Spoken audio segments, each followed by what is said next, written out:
Jason, as a Drosney chair of the committee, has submitted apologies. So I'd like to start the meeting by asking for nominations for chair for the meeting. I'd like to nominate Nick Green. Thank you. Anybody else nominated? Second. Second. Anybody? And we have a vote for Nick Rain, please. Thank you very much. Over to you, Nick. Okay, thank you very much. Morning, folks. Sorry about the delay. Hope we're all well. First of all, apologies for absence. We've got Councillor Zadrosny. Any others? No, everyone else is here. Have we got any declarations of interest? No? Minutes for last meetings, colleagues. If we have a look at those. Have we got any matters of accuracy, first of all? Any matters arising? No? Okay, we agreed? Yep. Okay. Service delivery report. Over to you, Damien. Thank you, Chair. Morning, members. So we've got the Service Delivery Performance Report as our first item today. And in a moment, colleagues Bryn Coleman and Andy Macy, who are area managers for response and prevention, protection and fire investigation, respectively, will go through the report. Due to the timing of this meeting, we've taken it as an opportunity to have a bit of a summary review of the 2022-23 financial year. So the area managers will take you through the details for that. I'm more than happy to take any questions at the end. So I'll hand over to Andy first of all. Thank you. Who will take through the response element. Thank you. Thank you, Damien. Okay, so to start off with, we attended 11,343 incidents last financial year, which constituted a just over 12% increase on the year prior. A lot of that increase was really down to the extreme weathers we experienced in July and August, and the increase in the number of fires that heat generated in those months. So what we actually saw when you broke that down is nearly a 19% increase in fires last year. We also experienced an increase in false alarms, which was largely driven really because we're comparing to the previous year when COVID restrictions were still in place for certain periods, but also it's indicative of the increase in the number of alarm systems that are being put into domestic premises, and it's increasing the number of turnouts that we're getting. But we did actually see a reduction in special service calls, so our water rescue incidents, road traffic collisions, we did see a reduction in those last year. So figure 1 under 2.3 shows a breakdown in the types of incidents that we attended in 22-23. Now, what you can see from this is really that the levels of special service calls and false alarms remain fairly consistent throughout the year. There's not really a sort of seasonal pattern to them. They do tend to really remain quite constant. But actually what we experienced last year was a slight change in the typical trend of fires, and again this was because of the spike in incidents in July and August. What normally happens in a year is that actually fires peaking around the spring period and then almost like level off through the summer before dropping in the autumn and winter. But what we had last year, slightly different, was obviously this massive peak in those summer months. Figure 2 under 2.4 shows the breakdown per district in the incidents that we received. Now, not surprisingly, the largest number of incidents, 3 Nottingham, with Rushcliffe experienced our least number of incidents out of the districts with 766. 2.5 shows a breakdown of incidents by priority type. Now, we categorise incidents by their priority, either P1, which is our most significant serious incidents which pose immediate threats to human life and risk of severe injury. A P2, which pose a serious hazard to the environment or society or heritage. And P3s, which potentially pose a hazard to human life and the environment and so on and so forth, but it's a low hazard. So the chart under figure 3 shows that actually the majority of the incidents we attend are those P3 incidents. And the breakdown is there, and again it highlights that exceptional period we experienced in July and August. Now, one of our key targets that we've set under our CRMP is around the attendance time of our appliances. So from the point that they are mobilised, the point they book in attendance to the incident, we've set the target of an average of 8 minutes. Now, during 22-23, we were slightly outside of this target, where the actual average came in at 8 minutes and 15 seconds.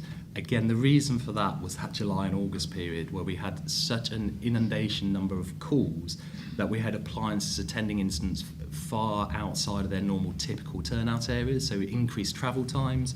And we also experienced a number of incidents which were very, very difficult for crews to locate because of their remote locations. So unfortunately last year we were slightly outside of our target. The good news is to date this year, so with the completed months up to today, we're tracking at below that 8 minutes. We're tracking actually at 7 minutes 55. Now a key target for us is around on-call availability. We set a target of 85% on-call availability annually, and in 22-23 I'm pleased to report that we actually quite improved on this at just over 87% on-call availability, which actually puts us in the top 3 services in the UK, just behind Shropshire and Humberside, but actually on a national level we're achieving quite well in this area. There's a slight drop on what we achieved in 21-22, but we're quite happy with where we are there really. Now figure 5 actually shows a breakdown of that availability per station, and again we're pleased to report that 10 of our on-call stations performed above that target of 85%, with Hucknall actually achieving 100% availability, which is a significant achievement. Now certain stations such as Southall, we continue to have challenges in terms of recruitment at that station, and their performance actually dropped below our minimum level of 70%. And look, we've talked about it previously about challenges of on-call recruitment in certain areas, but what I am pleased to report is the efforts we've put in recently, on particularly our on-call support team have put into recruitment. We've got 26 new on-call firefighters due to join us during a course that starts in August and a course that starts in January. So really, really positive achievement this time. And of those 26, every single one of our on-call sections, with the exception of Collingham, will have a new member of staff, at least a new member of staff coming in imminently. So figure 6 under 2.9 shows that broader breakdown of on-call availability, tracking back to 1920, a quarterly breakdown of where availability is. And you can see from that figure, with the exception of quarter 2 in 21-22, we do consistently hit that 85% achievement. Now, as has been previously requested, we give a specific focus on availability at both Ashfield and Retford since they went to day shift crewing. Now, both of these stations, they currently operate 1 whole time and 1 on-call appliance between the hours of 8 in the morning and 7 o'clock at night, and then 2 on-call appliances between 7 o'clock at night and 8 o'clock in the morning. Now, I'm pleased to report that at Ashfield, we've seen a significant annual improvement in terms of on-call availability when compared to 21-22. Over the 24-hour period, 1 on-call appliance has been available at Ashfield for 86.2% of the time, which is quite a significant improvement on the previous year when it was only 78.6%. Between those daytime hours, availability has also improved. Again, significant improvement where we've had on-call availability 74.3% of the time, whereas in 21-22 it was about 10 percentage points lower than that. And during the night time, we've again had improvement in the availability of both the first and second on-call appliance. It's a slightly different story at Retford, where the performance has dipped slightly, but actually at Retford, the availability was a lot higher in 21-22, where we had nearly 88% availability, and it's just dropped about 87.5% this year. Now, the reason for that is we had 3 leavers from that section. We had 1 joiner, but obviously that deficit of 2 has a significant impact on the availability. The good news there, though, is we have 2 new recruits joining in those courses in August and January that will be going to Retford, so hopefully we'll be back to the balance we previously had. So those figures track through where during the daytime availability dropped slightly, and also during the night time they dropped slightly for the 1 appliance, but actually improved for the second appliance. So we now move on to talk about whole-time appliance availability under 2.13, and table 1 shows the proportion of time that each whole-time appliance was available in 22-23. Now we target appliance availability for the whole time at 98% because we accept that there will be times when we have servicing, mechanical fault, occasionally insufficient crewing levels, pumps being taken off the run for crew welfare and to replace contaminated PPE. But I'm happy to report here that with the exception of the second appliance at Stock Hill, every one of our appliances has been available for more than that 98% target. Now, the reason that the second appliance at Stock Hill has actually just dropped to 97% availability is largely due to the fact that there were 10 occasions last year when we actually took that appliance off the run due to our degradation policy, and staffing at that station was used to keep other appliances around the service on the run that at that point in time were more strategically important. So moving on to joint control. Now, we have a functional collaboration agreement with Derbyshire Fire and Rescue Service, as you know, and we share a control with them. Now, there were 3 key metrics that we monitor for joint fire control. The first one being the percentage of 999 calls that are answered within 7 seconds. Now, figure 7 shows the performance over the last 2 years, and in 22-23, 95.6% of our calls were answered within those 7 seconds. Now, that's a slightly below our target, which is actually at 96%, but again is actually a cause of those massive calls we received in July and August. Call handling times are also a key measure that we have. Now, we set a target that calls will be handled in 89 seconds. So this is the point where control will receive the call from a member of the public to actually press the button to mobilise an appliance. We look at an 89-second target, and in 22-23, the average was 87.5 seconds, so below that target, which is great.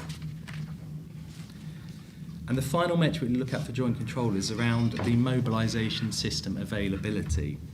Now, we have a target of 99% for the mobilisation system to be fully available. Now, in 22-23, the full system being available, the average availability dropped to 94.6%.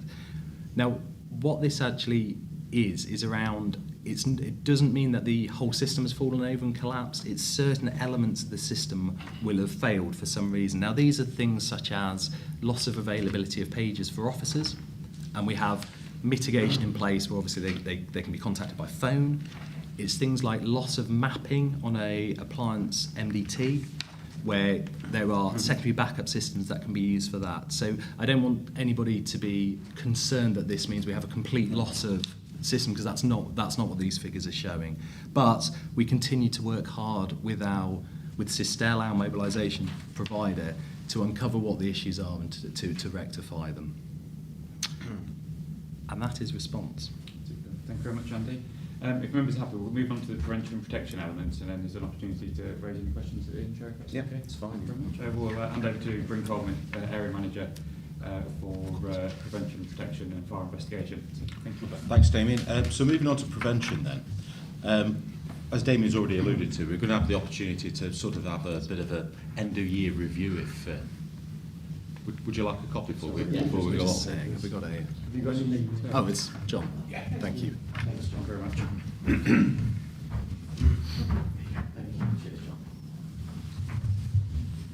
Yeah, so part of the end-of-year review, we've looked at the number of safe and well visits we conducted in 22-23, and we set ourselves a challenging target of 13,000. I'm pleased to report that last year we completed 13,914 safe and well visits, which was 7% above the target, so a little bit above target, but we're really, really proud of that, so that's quite an achievement for the service.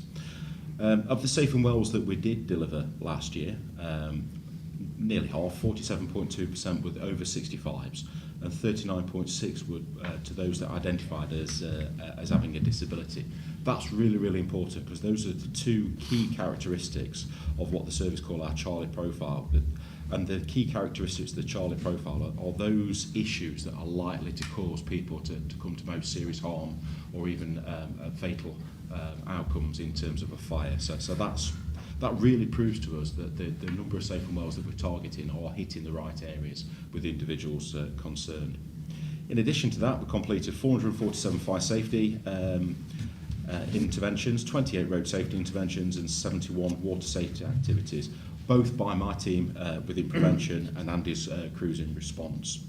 We also have actively took part in the Biker Down activity. Now that's something that we've done for a number of years now, and that is the training and direction that we give to fellow motorcyclists if they're out travelling as a group to give vital first aid and safety advice to their fellow motorcyclists if they've been involved in a collision prior to the arrival of the emergency services, and that's been really, really well received by the motorcycling community, so we're quite proud of that initiative.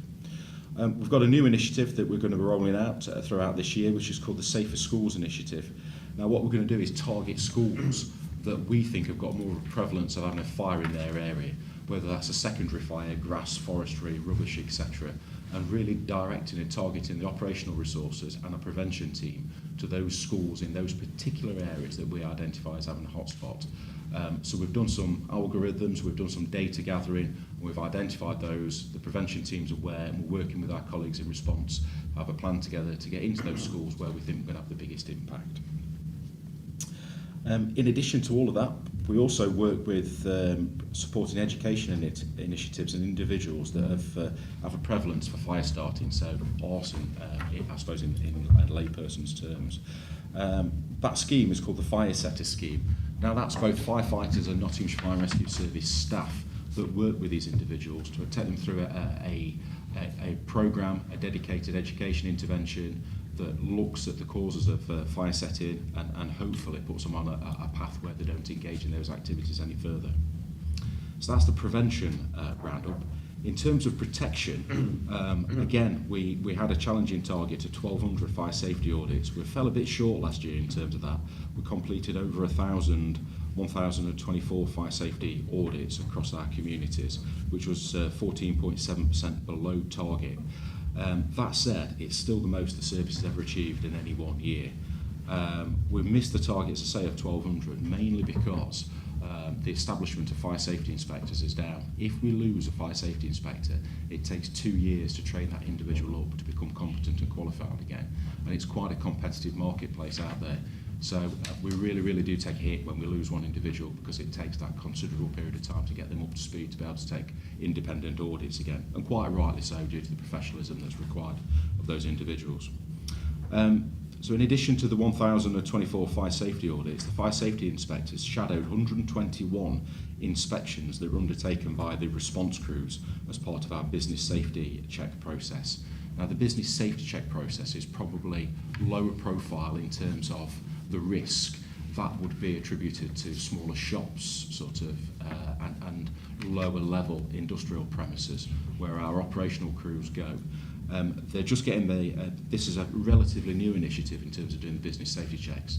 So until they've done 2 or 3 audits, they have to be shadowed by one of our fire safety inspectors to make sure that the quality and the direction that they're giving to those business owners is correct. Once they've done 2 to 3 audits, they're given what we class as warranted powers, and then they can go out on their own to conduct those inspections. But that does have an impact in terms of my team. We've delivered 531 business safety checks, which is up on the target that we set ourselves of 500. We're nearly there now. We've probably got about 80% of our operational crew and watch managers are now qualified as what we call level 3 fire safety, level 3 fire safety audits. In addition to all of that, the fire safety audits and the business safety checks, you can see in 2.27 a bit of a flavour of the other type of work that is undertaken by the department. So you can see over 200 post-fire inspections, as the name suggests. That's where we've had a fire at a commercial premises. Our fire safety inspectors go in and have a look after, see if there's been any deficiencies in the fire safety regulatory reform order. We follow up complaints that have been received from other partner agencies and members of the public. We issued 25 enforcement notices, 8 prohibition notices. You can see the number of building regulation consultations, 760. That's increasing all the time. That's predominantly due to the amount of building work that you're probably aware of in the city of Nottingham. A lot of expansion going on there. We're also involved with licensing consultations, so over 300 licensing consultations and 96 other consultations, which is from Ofsted and the Care Quality Commission for care homes and school premises. 2.28, we set ourselves a target in 2022-23 of a 3% reduction in unwanted fire signals. In that year, we received 2,634 unwanted fire signals, which was actually a 9% increase on 21-22. But that also follows a national trend. You can see there the national trend up until the calendar year, December 2022, was 7.6. A lot of that is down to the previous reported figures have been over 2 years of lockdown, where businesses weren't operating as normal. So we're seeing that spike now as industry and commerce and communities get back to normal. We're seeing an increase in the number of automatic fire alarms, unwanted fire signals that are being received from the service. 2.3 gives a breakdown and a bit of a flavour of the type of premises that we're attending. So of the 2,634, 713 were what we class as non-residential premises. 406 of those were hospitals, 334 were residential buildings such as care homes and hotels. But by far, just over 60%, 1,580, were actually to domestic dwellings and domestic premises. Now, we've seen a real increase in these, both locally and nationally, and that's due to telecare systems and nurse call systems being fitted in vulnerable persons' homes. So you're probably aware of these systems. They've got a call point, or they've got a pendant that elderly and infirm people wear, and they can summon the assistance of the local authority. If they are linked to a smoke alarm or a fire detector and they operate and they don't get a response from those individuals, we get a call and we respond to that. Sometimes they're unwanted fire signal, but then sometimes tragically they are involved in fire and there's serious incidents that result from them. In terms of unwanted fire signals, we don't just sort of attend the unwanted fire signal and close the case at that. So you can see in 2.13, we're very keen to send a letter outlining the responsibilities to the responsible persons at these premises in relation to fire safety.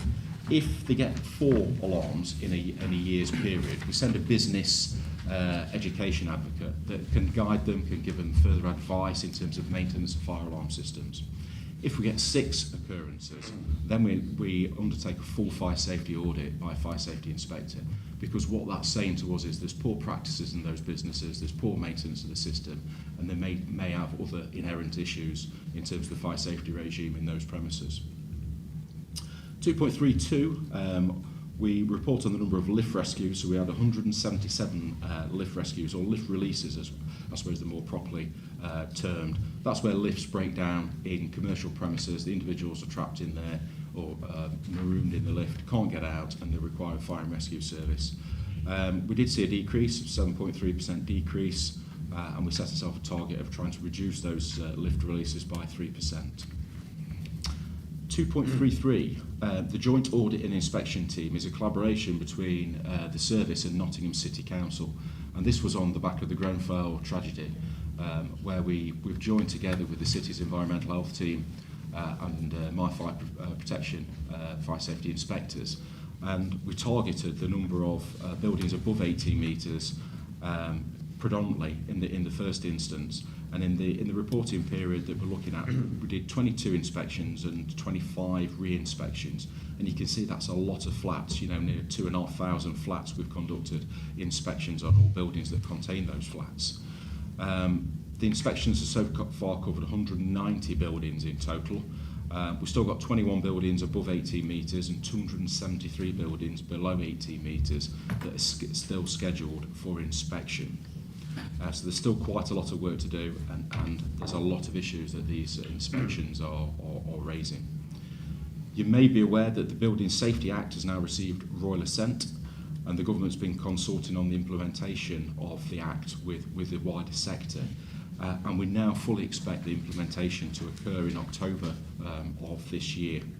What that actually means for us is once the Building Safety Act is implemented fully in October, the Building Safety Regulator will come into effect, and that's going to be led by the Health and Safety Executive, and they're going to form multidisciplinary teams from across the sector.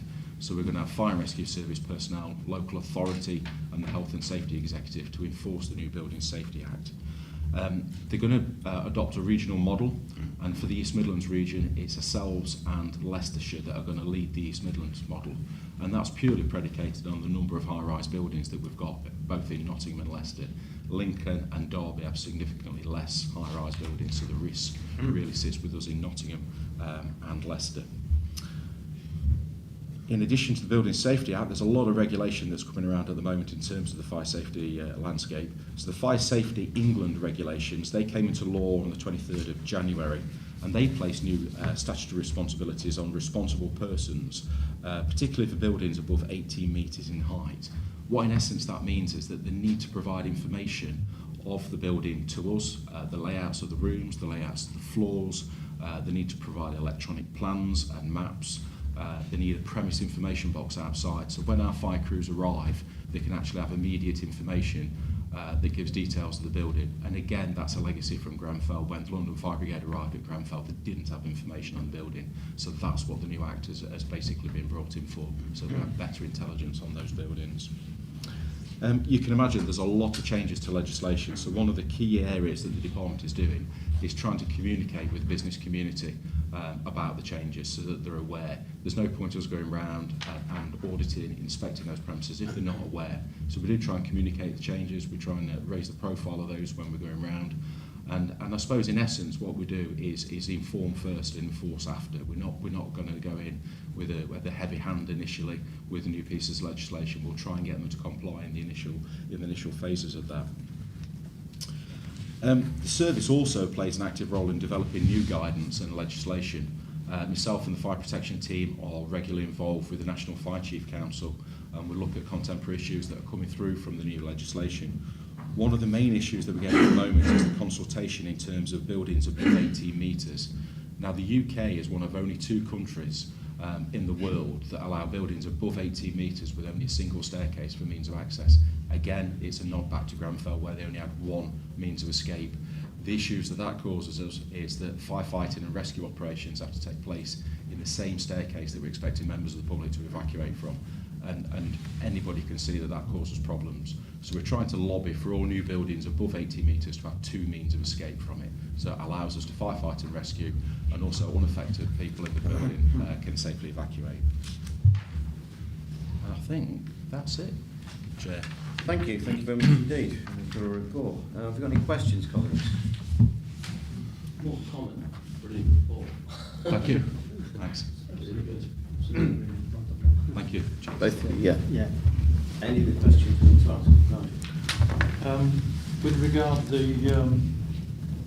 the increase in the number of fires in July, August last year, what's been doing to mitigate the situation? Because our weather is not quite reliable, is it? No. In the UK, but let's assume we have a similar weather this year. What's been done to mitigate that situation? It's a difficult one to answer really, because we continue with our prevention activities. As Bryn has spoken about, we've increased the number of safe and well visits we do, for example. We've increased the number of fire safety talks we do in schools. So we take a preventative approach. But clearly from a response side, we're also ensuring that we have the resources in place in July and August, because they are potentially more difficult times for us at times in terms of availability. You go into school holidays and all of those sort of things. So we're putting measures in place to try to ensure that we have the right people available, the right appliances, as well as the preventative bits we undertake. And I suppose in addition to that, we identify hotspots. There's certain areas of the county that we know we get prevalence of secondary fires. Oak Tree Lane Estate in Mansfield, one in particular. So our district prevention officers will work with the neighbourhood teams, both the local authority wardens and the police community support officers, and we've been targeting the schools. If we go back to the Safer Schools initiative, those safer schools are predicated on those hotspot areas that we get in those areas where we know there seems to be a prevalence of deliberate fire setting. But I suppose in addition to Andy's comments, a lot of these happen in remote rural areas where there's probably not been individuals involved. If I look at some of the significant incidents that we had last year in the forestry, we're fortunate to have a beautiful county, and a lot of it is dense woodland, and when it's really, really hot and really, really dry, it catches fire. We've only got to look at the incidences across in Canada at the moment. I think just to add to that as well, we are working on a project at the minute to introduce new rural firefighting capabilities, because a lot of those incidents we experienced in July and August, as Bryn said, were rural locations, and I touched on sometimes how difficult they are to locate and actually get equipment to. So we are currently scoping the potential to purchase a new rural firefighting vehicle, which will make it easier for us to get to some of those incidents. That won't be in place for this year, but with a bit of luck it will be for 24-25, along with other new equipment as well. Any other questions, colleagues? Can I ask a couple if that's okay? If we go back to response, and we're looking at 218 in terms of on-call station availability. Obviously, it's largely good news in terms of our availability. But if you look at Southall or Southwell, if you live there and you're watching from me, I don't want to offend anybody. But obviously, in terms of that, the availability is really quite poor. I mean, it's well below what we'd want. Collingham, you've explained, obviously that's just below what we're getting another, but there's not going to be a member of staff. Is that going to be resolved by recruitment issues? Yes and no, I'd say. I think the challenges that we face, particularly in a place like Southwell, apologies if I called it Southwell, they are challenges that we experience like nationally. You know, recruitment of on-call firefighters is difficult, and in certain areas, because of the demographics, they're particularly difficult, and Southwell falls into that. We have managed to have increased staff there this year. We've increased through dual contracting, where we've got whole-time members of staff working there. And as I said, the on-call support team put a lot of their efforts into areas like Southwell when it comes to recruitment, and you know, we have had some success this time. The reality is that it won't completely resolve the issues, you know, and we're undertaking a big project this year around the on-call in general, looking particularly at what we can do to retain the staff that we have, you know, see if we can put measures in place that will keep them in post longer, as well as recruitment. So we're trying to tackle it from like a multifaceted avenue. Reality being, though, it's a challenge that's not going to go away, and it's not easy to solve, and we've got to keep our eye on the ball constantly with it. Okay, I mean, thank you, because obviously that's significant below other areas, isn't it? Even out in rural areas we're below. I don't want to overlabour the point, but I think obviously that's something we need to look at. Yeah. Councillor Zadrozny's not here, but if he was, I imagine, on 211, we were talking about Ashfield, and he's had some understandable concerns. It's largely good news again, but daytime availability, only 64.2%. That is the on-call appliance there, though. But yes, you're absolutely right. It's below where we would want it to be. But during those hours, there's the whole-time appliances available at that station as well. So that is the... Yes, we would wish that to be 85%. We're not quite there yet. Okay, thank you. And then in terms of prevention, we're looking at a number of things for you to bring on this, obviously. Fire safety audits, obviously it's good news in terms of numbers, but we're below target. Are we sure there's a reason for that? Or? Yeah, like I alluded to in the report, it's predicated on the staffing issues that we've got. We've had some retirements, we've had people who've been promoted and moved on, and like we were saying, it takes 2 years to train those individuals up. That's 2 years where we've got somebody on the establishment, so they may be in post, but they're not actually productive in terms of the number of audits that they can turn around. One of the challenges that we're going to have in future years, we've got very stretching targets, and it's 1,200 this year, it's 1,500 it's 1,200 last year, it's going to be 1,500 this year. Right. Again, I've had some staff that have left, but also what we're finding is that the number of business safety checks that we're conducting with the operational crews, because we're increasing those, we're finding that 50% of all business safety checks are requiring an intervention from the fire safety inspectors. Now that's a challenge because they can't claim an audit for that because the operational crews have already claimed their business safety check.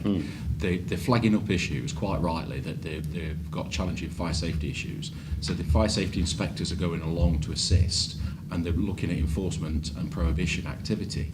But that has then got a knock-on effect. So in some ways, the number of audits which Home Office and HMI are very, very keen on is not the full story. Because if we did 1,500 audits, but we had no enforcement activity or no prohibition, then we're probably not looking in the right areas and we're not doing our job correctly. So it's a bit robbing Peter to pay Paul, really, just to look at it in number of audits.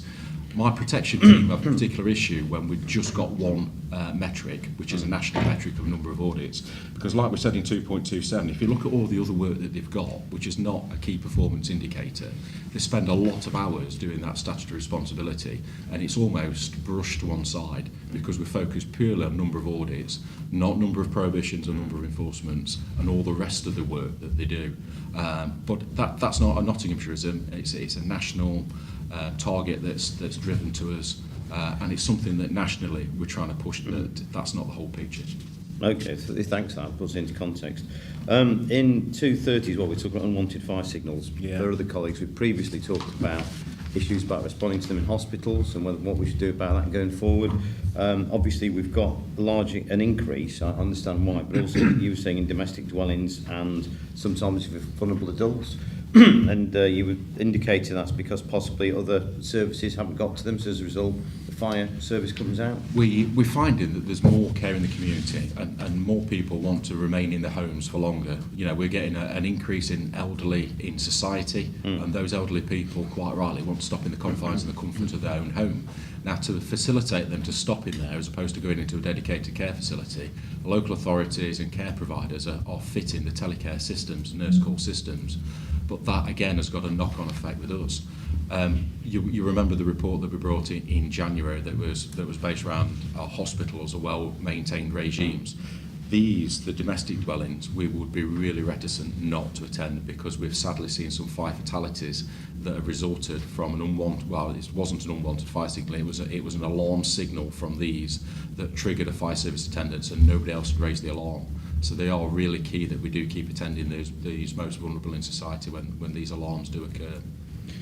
I get that, I understand it. I'm just thinking, obviously, in terms of the sheer number of unwanted, though, is there anything that can be done? I'm thinking of other authorities, the council, so we're not having fire officers attending. You know, I suppose the scenario that you get is that a smoke or a heat detector activates.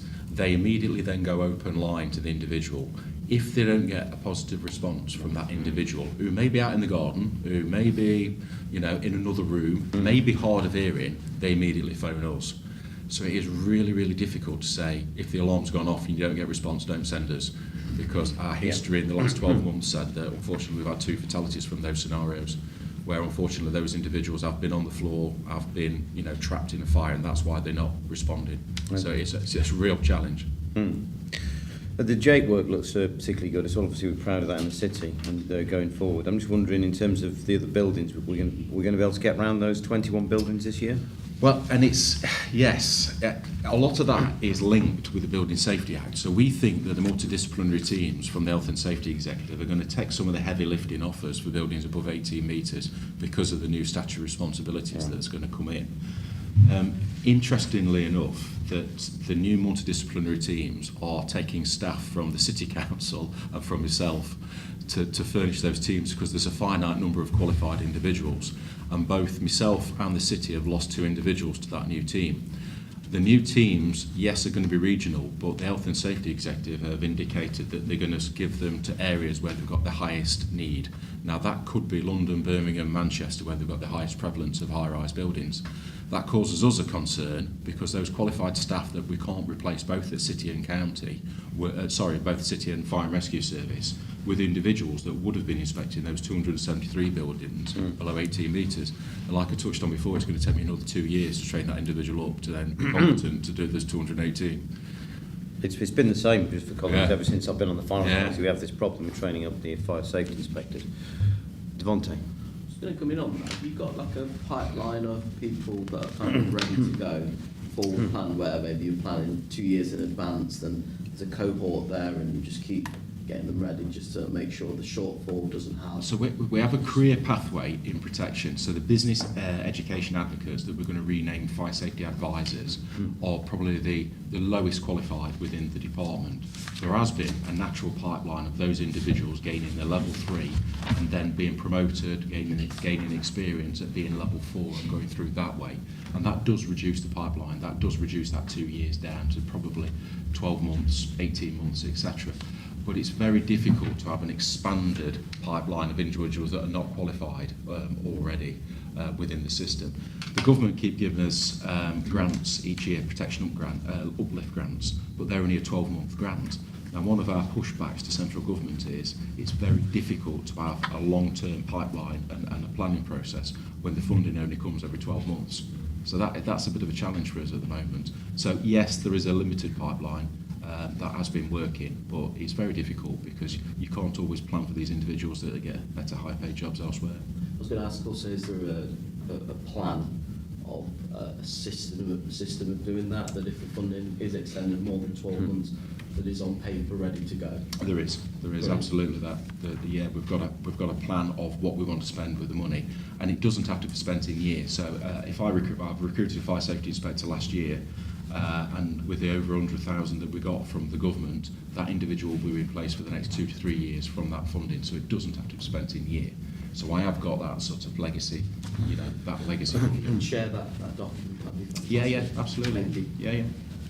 Thanks, colleagues. Any more questions? Nigel? Just on the premise information form, I think you said that it was available when you arrive at your location. Is there any chance that information can be related to the on-travel fire? So there's two requirements for that. They must have a premise information box that's available outside, and it's new legislation, and we've seen a very slow uptake in that, both locally and nationally. That responsible persons are not doing it yet. They're probably likely to do it as soon as we put a fire safety inspector across the threshold. But the second part of that is that they must provide those plans electronically to the fire and rescue service.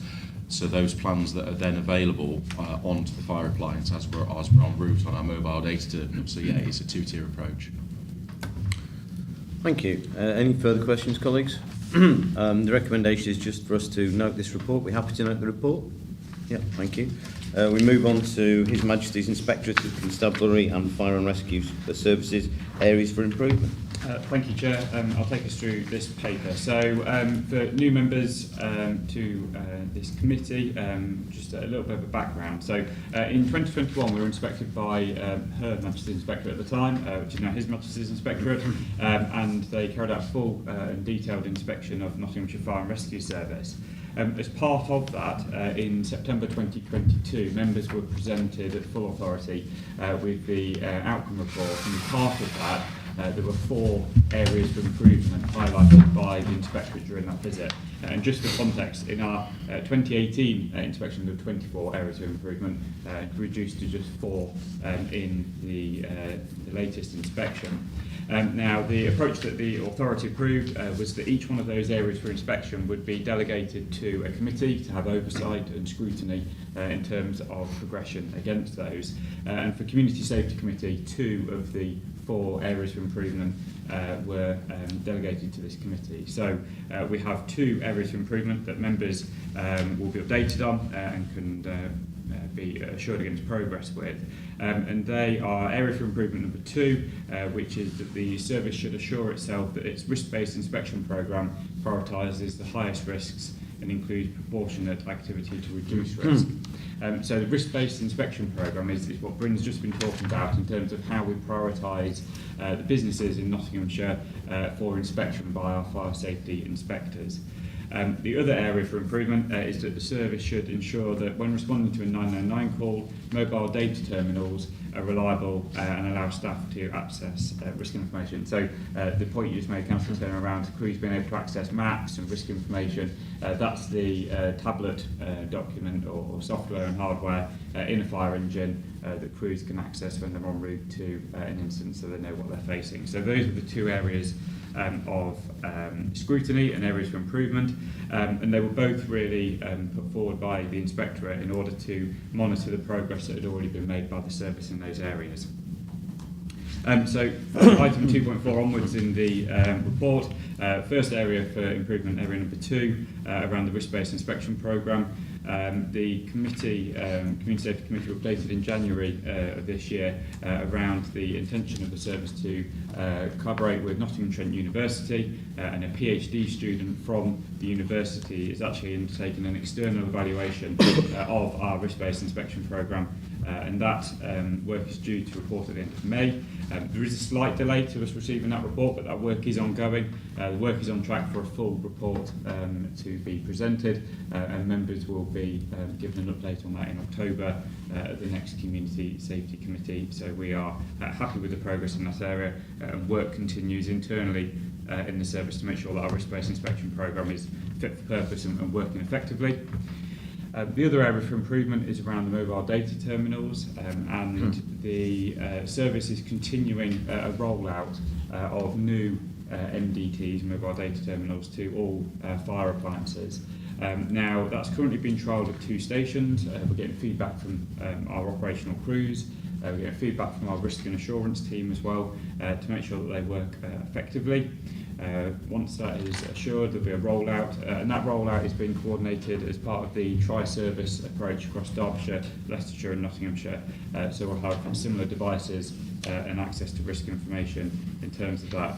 The new devices offer greater resilience, hopefully greater reliability than the current devices, which are almost 10 years old now, and the functionality and usability for crews will be better as well, to make sure that this new technology gives crews the best access to information. Once that rollout has been completed, we're then looking at the review of secondary devices, so that is additional hardware in the fire appliance to make sure that crews have the information that they need. So that work continues, and again, members will be updated as we progress those work streams. So really an update report, quite a light touch one, but we can assure members that progress against the 2 areas of improvement continues. Both of them progressing towards timelines, and further updates will be presented at the October committee. Thank you, Damien. Any questions or points, colleagues? No? The recommendations are that we note the progress and we agree to receive further updates. Are we happy with that? Okay, thank you. Next one is the Grenfell Tower inquiry and tall building response. Thank you, Chair. I'll take us through this one again. So, members will be aware that the terrible tragedy in 2017, which actually the 6th anniversary next week of the Grenfell Tower fire, which we marked here at Joint Headquarters, and 72 people lost their lives in that fire, the greatest loss of life in a fire since the World Wars. Following that, it presented a lot of changes and challenge to both the fire and rescue sector, but also the wider building safety sector and areas as well. And Sir Martin Morbig, the chairman of the public inquiry, set a number of recommendations, 47 in total, which have been progressed. And since 2020, the service has been working on those, and we felt it would be only right to update members on the work that's been done so far, but also the work that's ongoing both within Nottinghamshire Fire and Rescue Service, in the wider fire service sector, and across building safety more generally. So in the report, we'll take you through in different stages. First of all, in terms of response and risk and assurance, we've assessed 23 high-risk tall buildings, predominantly in the city of Nottingham. And these are classified as high risk due to a number of different factors which present either challenges to firefighters to access or the potential for fire spread within those premises by their nature. And we are collating that information both through Britain's team in terms of fire protection, with partner agencies, as we've heard, around the joint audit and inspection team with their building inspections, and making sure that our operational crews have the best plans in liaison with those responsible persons at the building, so the people who are responsible for fire safety within those buildings. So that work continues, and we are assured that we have up-to-date plans, and we are using those plans then to exercise and make sure our crews are prepared and familiar with those premises. Our Joint Fire Control is carrying out tall building exercises as well. Now they have been debriefed, we continue to learn from those, and they span from everything from receiving calls from people with specific accessibility issues, people with foreign language, and people with learning difficulties, to make sure that we can provide the best service to all members of our community, but also making sure that they can handle high volumes of calls, and that those practices are well exercised and ready to be used in the event of an emergency. We're then carrying out tabletop exercises with all of our watches and on-call stations to make sure they're familiar with plans. Over 50 tabletop exercises have been carried out in this year, and then we're also carrying out no-notice physical exercises to make sure that we have the preparations and plans in place to respond effectively to this type of incident. Now, we received some grant money from the government in relation to the Grenfell Inquiry Action Plan, And we have used some of that to purchase new specialist equipment, and there'll be an opportunity for members to see some of that equipment at the end of today's committee meeting, just to see the developments we've had. But they consist of things like smoke hoods, which we can use to help evacuate members of the community from smoke-filled environments, different firefighting equipment, and additional radios and communication equipment to make sure that our firefighters can respond effectively, but also that we can effect rescues as safely as possible. And the smoke hoods just show the real benefit of this, because we've already used them to effect rescues, not only in high-rise buildings, but also more normal domestic buildings as well. So they're already proving very efficient and vital in terms of saving life and protecting people in our community. We are carrying on to test high-rise procedures across the city in those high-rise buildings, and we're also continuing to review the feedback from crews in terms of any incidents that we do attend, and learning both locally and nationally in relation to national operational guidance and national operational learning to make sure we have that full holistic learning environment for our crews. So that gives you an idea of the work that's ongoing within response. As Bryn has touched on in terms of fire protection, we have a lot of new legislation come through. Both has been enacted and is due to come through in the coming months. And that's presented challenges for us in terms of making sure that our fire safety inspectors are qualified, are competent and confident in terms of applying those regulations. And we continue to look at multi-occupied residential buildings to make sure that both the legislative requirements but also best practices being enacted. 2.13 lists some of the requirements now that business owners and responsible persons are required to deliver, and as Bryn highlighted just a moment ago, some of those presenting challenges in terms of uptake, but it's something that we'll continue to work through, continue to try and educate business owners and premises owners of their requirements now under the new legislation. In terms of the new regulatory powers for the fire service, Bryn's touched on the new building safety regulator under the Health and Safety Executive, and the part that we're playing in terms of making sure that multidisciplinary team is well skilled and has the qualifications and competence that it requires. But also it's worth noting the challenges that Bryn mentions around that places on us as a service, because these highly qualified people are quite a rare commodity. There's a lot of competition both from the private sector and wider public sector in terms of getting those people and retaining them. So that continues to be a challenge for us here in Nottinghamshire, as it does across the wider sector as well. And then really to sort of close the loop in terms of that collaborative approach, our prevention function are also involved heavily in making sure that we have a joined up approach to keeping people safe. So they're carrying out community events at these high-risk, high-rise residential buildings. We have a specific page on our website now where residents of high-rise buildings can get specific advice. And we make sure that we are being really proactive in terms of targeting at-risk communities in these premises to make sure that they feel safe, they know what to do in the event of an incident, but we also provide that reassurance in partnership with the building owners. So that is a holistic view really of the work that's being carried out. That work continues. This will be something that goes on. You can see the amount of developments going on both in the city and across the county in terms of high-rise residential buildings. And as Bryn says, these buildings continue to present challenges for us. They are quite onerous inspections, but we keep finding those challenges, which we then work with the building owners to correct and make them a safer place for the residents of Nottingham and Nottinghamshire. More than happy to take any questions, Chair, and as I say, at the end of the meeting we have the opportunity to have a look at some of the equipment that we've Okay, thank you. Thanks, Damien. Devonte, then Anwar. Thank you.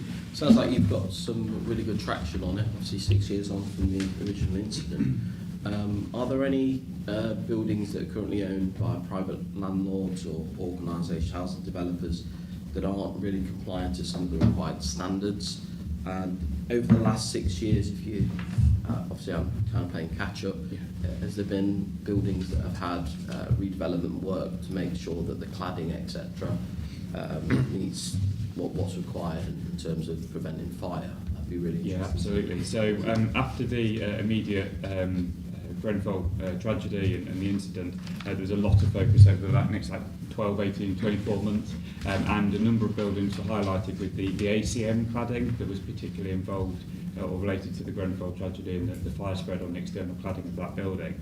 They have remedial actions put in place. There was very close scrutiny from the Home Office nationally, but also a lot of work locally between both the local authorities but also the fire service, and we took the lead on those.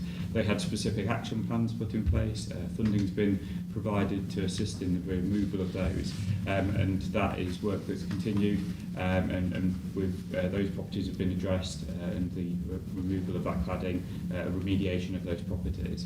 What I would say is that the inspections that Bryn's team carry out every single day, day in, day out, we still continue to find a lot of problems with buildings, especially buildings that have had change of purpose. So where we've seen a change from potentially office-based buildings into student accommodation, some of those present issues around compartmentation. Compartmentation meaning that if there's a fire in a room, it stays in that room. If there's holes in the wall where venting or ducting has been put in, or vents, then that allows fire spread. So we continue to see issues around that. As you can see in the update report, we still have prohibitions that we issued. So that's where our inspectors go in, and something is that serious that we say that building can't be used until remedial action's taken place. So it's definitely still work in progress. We still inspect buildings that are newly renovated, which present issues, and is hopefully the building regulators work and the new gateways that are going to be implemented will help address that, but we still find those issues at the moment. So there's a lot of work ongoing, there's a lot of work being done, and we are assured that the processes we have in place now address the risks coming forward. Brilliant. So you feel confident that we're at a really good standard? Obviously, there's ongoing work in progress. Do you want me to come in at that point? Yeah, so I'm confident in terms of the processes we take. What I would say is that the sector, so the provision of buildings in the city and county and where we're inspecting, we continue to find issues. What I'd say is we have very strong and robust processes to work with building owners, but then also to enforce against building owners where we need to make sure that's done. We continue to find those problems, being honest. So I wouldn't say I'm confident that everywhere is at satisfactory level, but I'm confident we have the processes in place to highlight those buildings, to work with partners around a collaborative approach to it, and to address those issues as they come forward. So there's still definitely a lot of work to do, and we need building providers, building owners, to really take ownership of that fire safety element in terms of that. But I do hope the changes in legislation, the new building safety regulator, all of those gateways and processes will help to develop that. I don't know if you've got anything to add. I think Damien's pretty much covered it there. We haven't got any businesses or any premises that are not complying. What we're seeing is a really elongated timescale because of issues in the sector. So, for example, if you can imagine that every high-rise building that needs the ACM cladding removing by specialist contractors, there's a finite number of specialist contractors in the UK, and they all need that cladding removing immediately. So you can imagine there's real delays within the construction sector. So we may identify that building's got ACM. The responsible person says, yes, I know I have. I've contacted contractor, and it's going to take this amount of time to get the work done.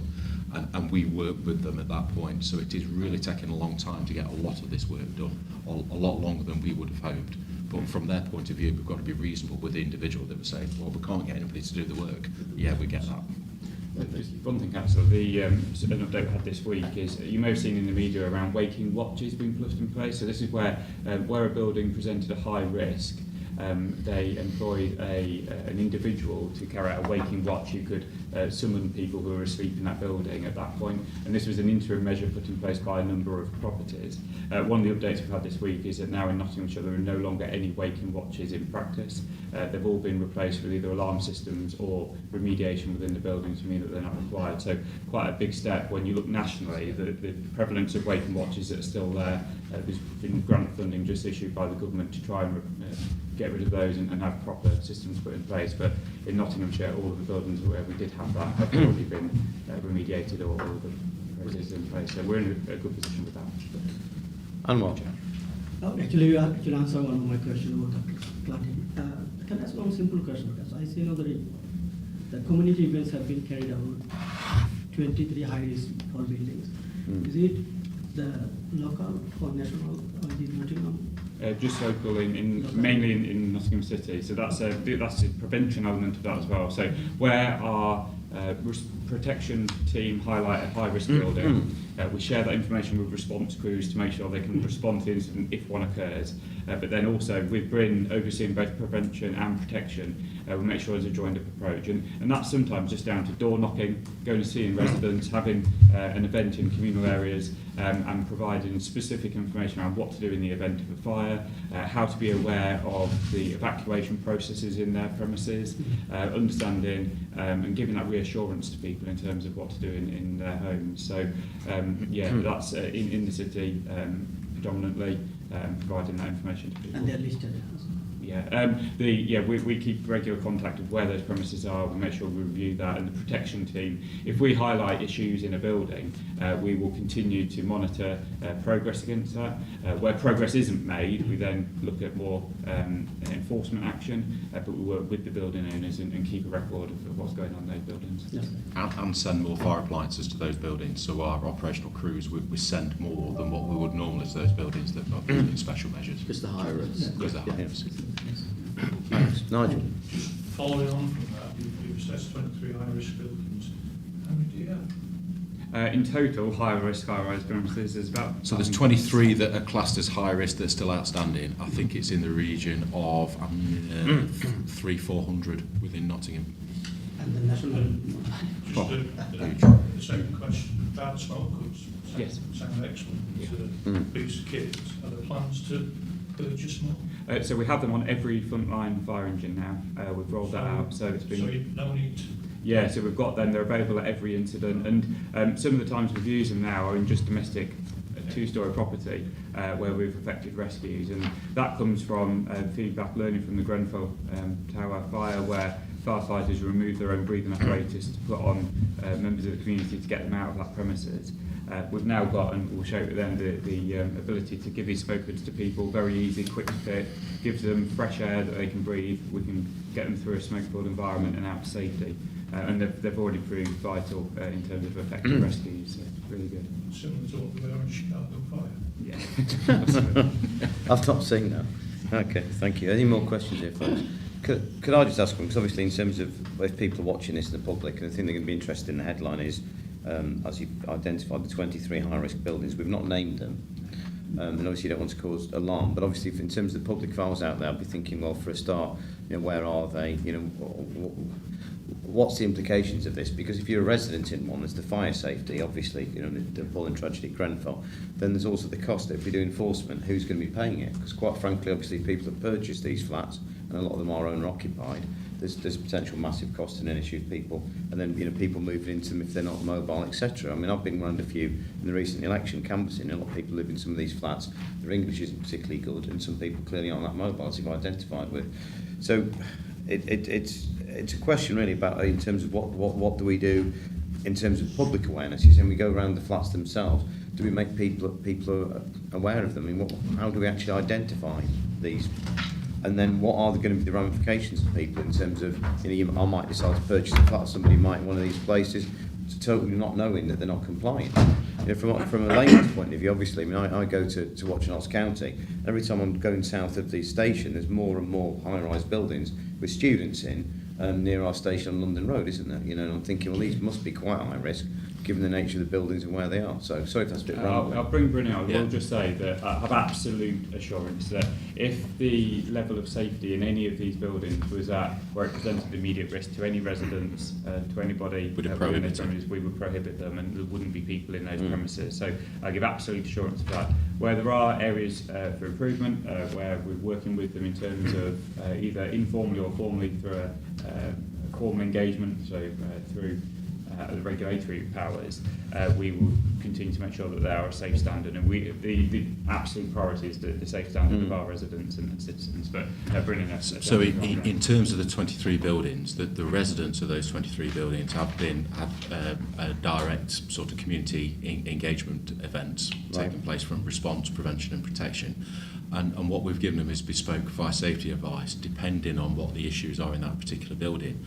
And it's so nuanced because the issues in each building are separate. You know, some may be requiring improvement because we think that they should have a sprinkler system installed. The glazing may be wrong. It's so nuanced that an individual wouldn't understand what the particular issues are. The vast majority are student accommodation within the city. That causes us a concern because the issue is that they obviously move through those every 12 months. Where they're owner occupied, they're likely to be more static, and the individuals are aware of the issues and they're working with the landlord. Where it's student accommodation, for example, in September, we're going to have to repeat that process. Yeah, and a lot of that work is now being done by the responsible person, so the landlord and owner are giving bespoke additional fire safety advice to those premises. But as Damien's pointed out, if it was so serious, we would have prohibited. So we consider the risk is satisfactory that those individuals can remain in those flats. Just the other thing to say, I think it's worth saying we do have really strong relationships both with local authorities but also with the universities, particularly in terms of the student accommodation. We work regularly, meet regularly with them, have really strong relationships, and have been occasions in the past where we have, or the universities have moved students out of certain accommodation whilst it's been remediated. Fortunately, that's very infrequent, but we have really strong relationships with them, and I say we're very proactive in terms of that. Okay, thank you. Any other questions on that, colleagues? No? Okay, thank you very much. If we have a look at recommendations, then we note the contents and endorse the ongoing work being undertaken. Are we happy to do that, colleagues? Thank you. British Sign Language Charter Progress Report. Yes, so the last item for this is the BSL, so British Sign Language Charter. So members may be aware we previously signed up to the Charter, which presents 5 pledges, which are captured in 1.1 of the report. But this has really become embedded, and Tom is with us today, who has really driven the improvements of this across the service. But it's really making sure that we provide our services to all of our communities, and with the BSL Charter particularly engaging with the deaf community to make sure that their residents can both access our services, but also that we provide an excellent service to them in the event of an emergency. So through our specialist prevention teams, we have particular engagement, so we have members of staff who are learning British Sign Language so that we can engage effectively with that community. We also provide bespoke equipment for them, so in the last 2 years we've fitted over 600 accessible alarms for deaf residents, so that incorporates like vibration pads or flashing alarms to make sure that we can alert people in the event of an emergency. We have started and continue to engage with BSL in terms of our community engagement, so we have access to interpreters. We also have people carrying out sign language on service productions, on social media and on our website as well. We have launched here in the service through our with our joint fire control the 999 BSL service as well, which is a sign service which community residents can contact in the event of emergency, and it's a really fantastic resource for people from the deaf community to be able to engage with the emergency services. We had specific consultation with deaf community in terms of our community risk management plan, and that's something we continue to do. We carried out during the fire cover review consultation at the end of last year, and we have really good connections both with the Nottingham Deaf Society and also deaf community groups within Nottingham and Nottinghamshire. We're not resting on our laurels, and we continue to review the BSL Charter both through the Inclusion Performance Group and the Strategic Inclusion Board, which members attend after the full authority meetings on a quarterly basis. But moving forward, we've got plans to continue to explore technology in terms of interpretation services, looking at different apps and web-based BSL services which can help both crews and community engagement through our service support staff. We are looking at a focus with working with deaf community schools to make sure there's an increase in fire safety awareness with those pupils. and also broadening our involvement and consultation with the deaf community to make sure that our accessibility of services is what they need and is meeting their needs as a key part of our community. So we're continuing to work in this area. It's something we're really proud of. We sign up to these charters and it's easy to sign on the dotted line, but it's really about what difference it makes. And there's been adaptations within response, within prevention, and we're really making sure that we engage with this part of our community and they don't face any discrimination in terms of their accessibility needs. So we'll continue to update members on this charter and the progress against it. We're happy to take any questions from members in terms of that. Thanks, Damien. Got any questions, colleagues? Looks very good work. I think it's pretty straightforward. Thank you very much. It's something we obviously really support. In terms of the recommendations then, we note the contents of the report and support the services commitment to improve our services to the deaf community. We're happy with that, colleagues? Okay, I don't have any other business, so that concludes the meeting. Thank you very much for your attendance and work. Very much appreciated. I believe we get to see some equipment now, which is